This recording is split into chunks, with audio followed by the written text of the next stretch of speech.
Bonjour François. Bonjour Elisabeth. La psychanalyse a-t-elle changé quelque chose à votre pratique de psychiatre ? Avant d'être psychiatre et psychanalyste, j'ai d'abord été médecin. Je suis originaire d'une famille chrétienne, catholique, traditionnelle, avec des grands-parents qui étaient très investis dans l'accompagnement des malades, se rendaient régulièrement à l'hôpital pour visiter les malades, et quand j'étais petit et que je passais mes vacances chez eux, je les accompagnais. Dans l'entourage qui était le mien, il n'y avait pas de médecin, mais il y avait un médecin de famille, et c'est comme ça que je me suis accroché à cette idée que finalement, ce serait un bon moyen de rencontrer l'autre. Voilà. Et donc je me suis engagé dans ces études de médecine, sans du tout savoir qu'un jour je serais psychiatre. Et quand j'ai été reçu au concours, j'ai accepté de faire ma spécialité en psychiatrie. Voilà. Et j'ai découvert l'univers psychiatrique.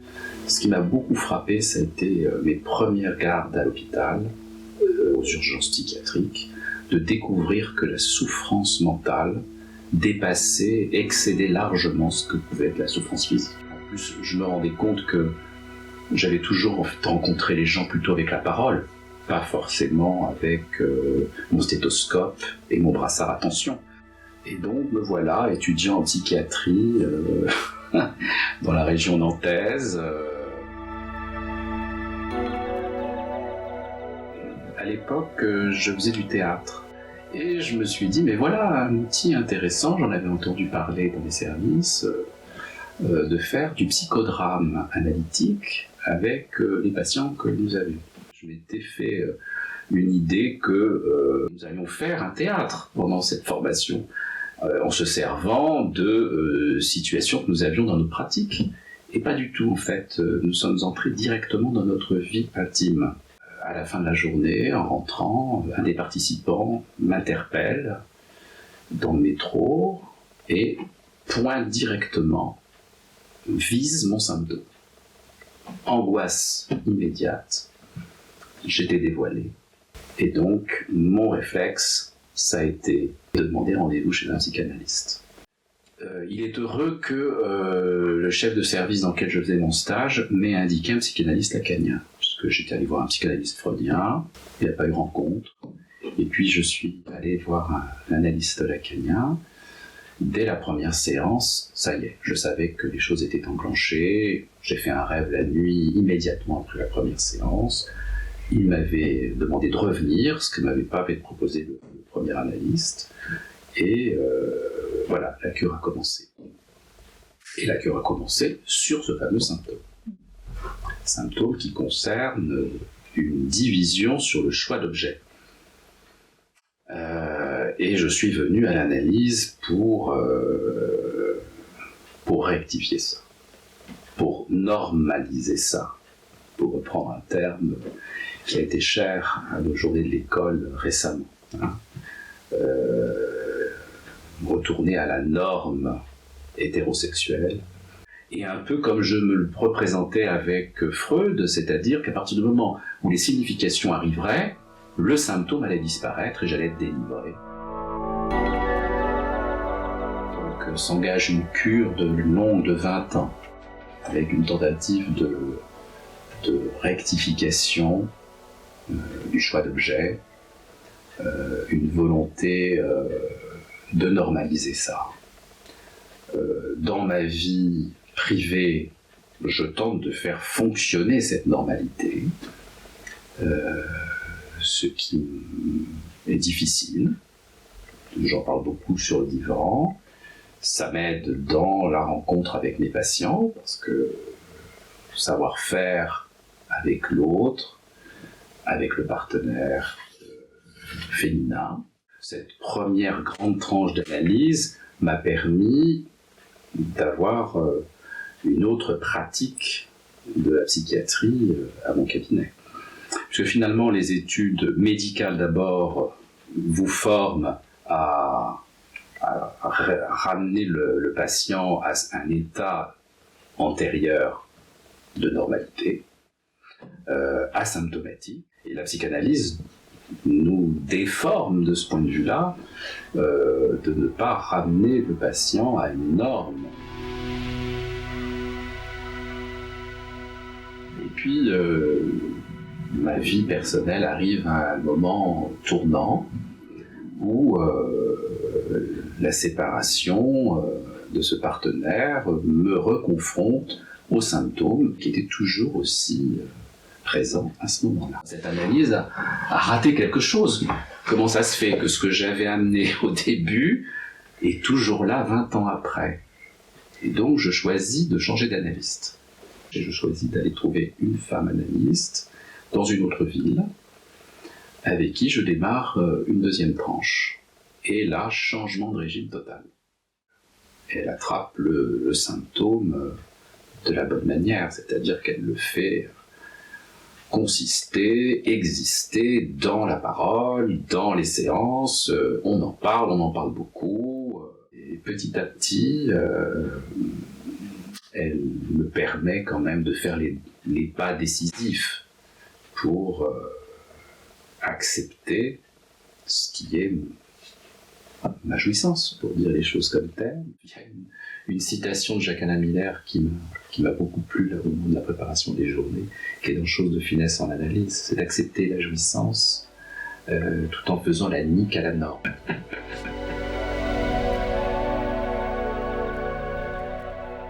Ça m'a éclairé sur plutôt avant cette deuxième tranche d'analyse. Comme j'étais bouché, je ne voulais pas entendre cela. Du coup, je ne l'entendais pas chez mes patients non plus. Et j'ai eu la surprise dans cette deuxième tranche d'analyse de voir revenir un ancien patient qui avait arrêté sa cure, justement au même point que le mien. Je suis convaincu aujourd'hui que s'il a quitté mon divan à ce moment-là, c'est que je ne pouvais pas entendre ce qui se profilait derrière. Si j'avais été dans cette deuxième tranche d'analyse et que j'avais consenti à me réconcilier avec mon symptôme d'une certaine manière, j'aurais sans doute entendu ça et pu l'amener plus loin. Cet aveuglement, oui, de ne pas apercevoir ce qui fait obstacle chez l'autre, dans la mesure où on ne l'a pas identifié déjà chez soi-même. Je suis passé d'un régime d'analyse dans la première tranche très classique, le silence de l'analyste, la position allongée, à une nouvelle tranche d'analyse avec une femme en face à face et une femme qui parle.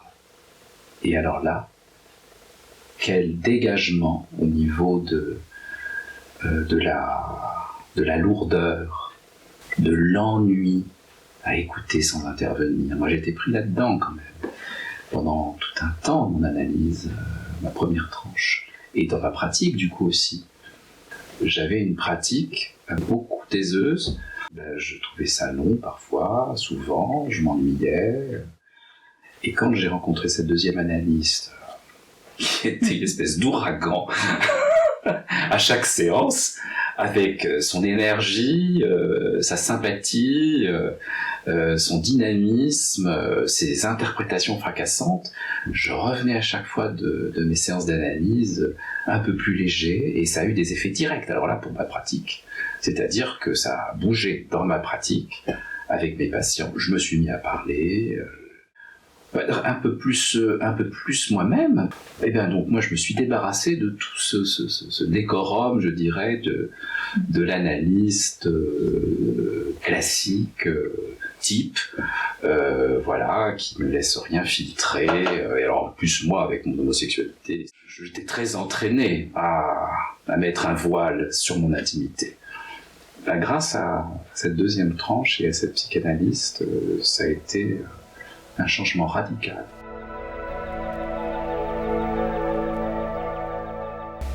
Il y a un autre effet de la psychanalyse, je dirais, c'est l'approche de la psychose. C'est quand même l'approche lacanienne qui m'a permis de montrer vis-à-vis des psychotiques une attitude sans doute beaucoup mieux réglée pour pouvoir les accueillir et les accompagner. Et alors j'ai souvenir particulier au tout début de ma pratique d'une patiente grande malade psychiatrique, très médiquée. Elle était relativement jeune, c'était une jeune adulte, avec une sensibilité par rapport à ce que l'autre lui demande, ce que l'autre lui veut. Ça avait pour effet que dès que le psychiatre montrait trop il voulait que son traitement reste comme cela, eh bien ça déclenchait des crises de cette patiente, des crises de colère, des agitations, et elle m'avait dit d'emblée, quand elle était venue me trouver, qu'elle avait fichu le bazar dans le cabinet du précédent psychiatre.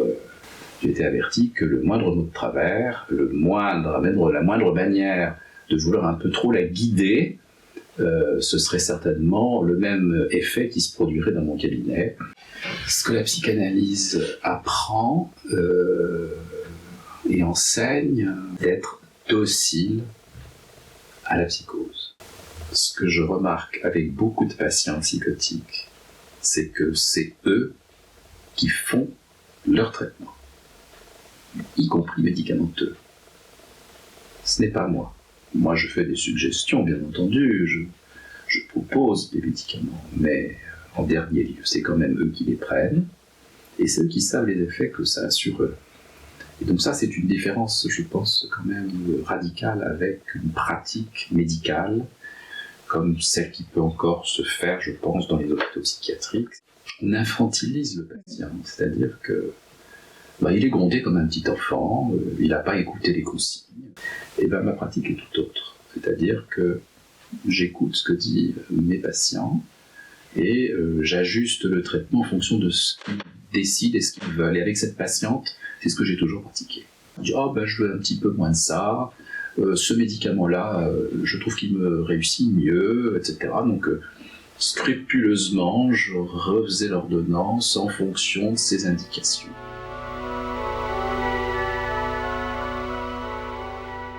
J'ai reçu une enfant également de 8 ans. Alors, cet enfant présentait une hallucination, une voix qui lui parlait déjà depuis un bon moment, mais dont elle n'avait parlé à personne, mais qui troublait gravement son comportement et sa conduite. Il avait fallu quand même qu'elle saute de la voiture de sa mère pour qu'ils arrivent aux urgences et qu'elle soit hospitalisée quand même. Et que là, dans le cadre de l'examen clinique, elle révèle qu'une voix lui parle. Donc, la psychiatre de l'hôpital enregistre cette voix comme une hallucination et donc un délire qui nécessite un traitement antipsychotique pour éradiquer cette voix. Elle sort de l'hôpital avec le traitement et sa mère prend rendez-vous avec moi. Donc moi, quand je la reçois, je parle d'hallucination dans un premier temps.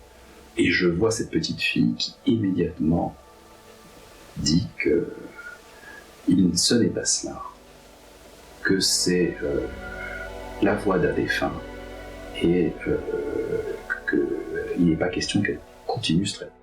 J'ai dit à la petite fille qu'elle avait très certainement raison et que si elle allait bien maintenant comme ça, eh bien, nous ne nous rêverons peut-être pas que ma porte restait ouverte et qu'elle reviendrait si nécessaire. C'était pour indiquer combien il fallait être docile avec les interprétations du sujet, avec sa compréhension des phénomènes qui lui arrivent et de ne pas plaquer nos propres explications, nos propres significations, surtout quand ils ne le demandent pas. À la limite, on a des sujets qui sont plutôt demandeurs de diagnostic, d'explications, de significations, ça les apaise de nommer les choses, etc.